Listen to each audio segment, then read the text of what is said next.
सतगुरुदेव की जय। वीडियो को लाइक शेयर कमेंट ज़रूर करें और चैनल को सब्सक्राइब करना ना भूलें। अपन आत्मा आप जी को सुबह भी एक रहस्य उद्घाटन किया था, अब फिर करते हैं थोड़ा,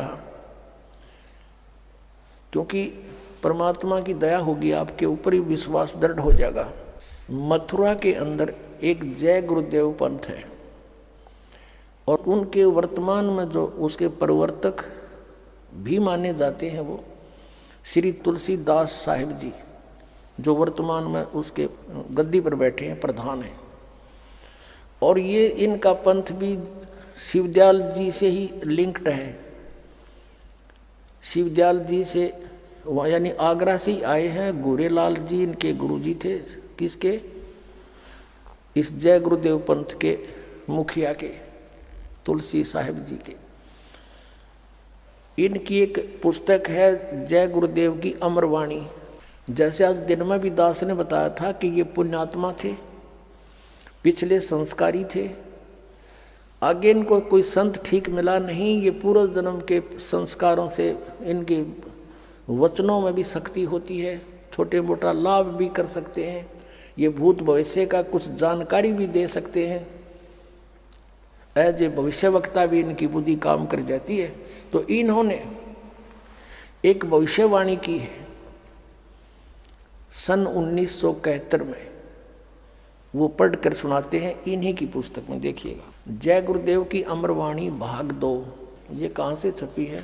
ये है ये महात्मा बाबा जय गुरुदेव जी महाराज। इनका असली नाम है परम संत तुलसीदास जी महाराज।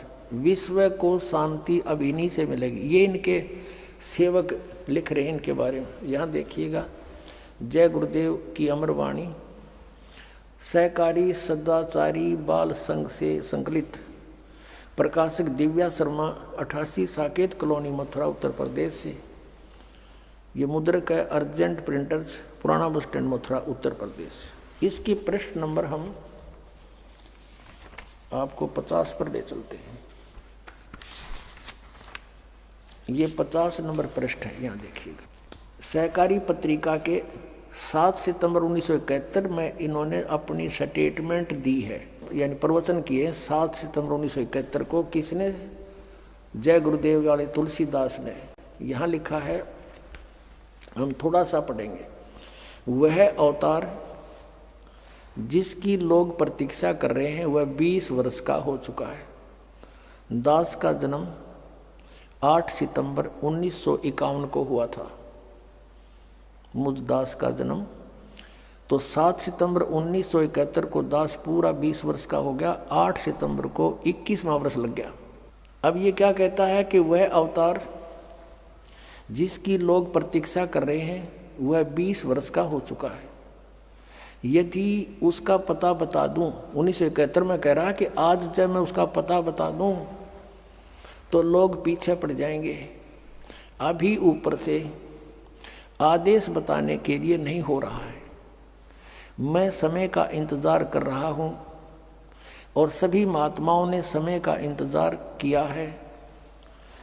समय आते ही सबको सब कुछ मालूम हो जाएगा। 7 सितंबर 1971 को ये स्टेटमेंट है। अब इसी के 59 पृष्ठ पर चलते हैं। 59 पृष्ठ पर ये 28 अगस्त 1971 की स्टेटमेंट है सहकारी पत्रिका में। यहाँ कहते हैं, वह महापुरुष का जन्म भारत के वर्ष के एक छोटे से गांव में हो चुका है और वह व्यक्ति मानव इतिहास का सबसे महत्वपूर्ण व्यक्ति बनेगा। उसे जनता का इतना बड़ा समर्थन प्राप्त होगा कि आज तक किसी को नहीं मिला है। वह महापुरुष नए सिरे से विधान बनाएगा और वह विश्व के संपूर्ण देशों पर लागू होगा। उसका एक झंडा होगा, उसकी एक भाषा होगी। अपनात्मा इस दास के अतिरिक्त यदि ये भविष्यवाणी किसी और पर फिट हो जाए तो दास ने बता दियो, मैं भी थारे साथ वहीं चल पड़ूंगा और तुम भी सारे ने वहीं ले चलूंगा। भाई ठीक है, हमने कल्याण करवाना है, कितने हो जाओ हमारा। ये ज्ञान और ये समाधान इस 21 ब्रह्मांड में आपने मिल जा और ये सारे भविष्य वक्ताओं की वाणी फट हो जा तो दास भी उसके समर्पित हो जाएगा। दास की प्रार्थना है कि समय खोने का नहीं है। इतने प्रमाण दे रखे परमात्मा ने और फिर भी इनकी आंख नहीं खुलती तो भाई घनी बांग पी रखी है काल के कुएं की। अपने आत्माओं, यदि इस तुलसी साहेब जी, तुलसीदास जी जो जय गुरुदेव के पंथ के मुखिया हैं, इनकी उस समय 1971 में दिव्यदृष्टि काम कराई थी, इनकी बैटरी चार्ज थी और अब ये फ्यूज होगी क्योंकि इनकी कमाई खत्म होगी। किसी का आशीर्वाद देकर इतने जीवों को बांट दिया, अपनी जितना चौनी ले रहे थे वह खत्म करी। यदि आज इनकी दिव्यदृष्टि काम करती है, कर रही है, तो ये बता देना चाहिए कि वो संत ये है। सब इतिहास आपके सामने रख दिया और वो समय दूर नहीं, क्योंकि 600 वर्ष पहले परमात्मा ने कहा था कि धर्मदास कहते हैं कलयुग बीते 5500 पाँचा और तब मेरा वचन होगा साचा। अब 5505 वर्ष कलयुग बीत चुका है, अब उससे आगे चल पड़े, क्योंकि सन 2001 में 5505 हो जाते हैं और उस समय से ही ये हमारी जो 2001 में दास ने सब सदग्रंथों के अंदर परमात्मा की महिमा को ढूंढा, खोजा और आपके रूबरू करा दिया।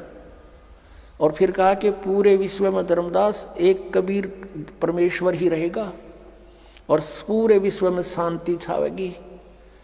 इस माया की दौड़ खत्म हो जाएगी, क्योंकि एक ऐसा विधान बनेगा, वो वैसे किसी पर कोई थोपा नहीं जाएगा। ज्ञान से आपको समझ में आएगा कि हम किस लिए सारा जीवन व्यर्थ करते हैं कोठी महल बनाने में।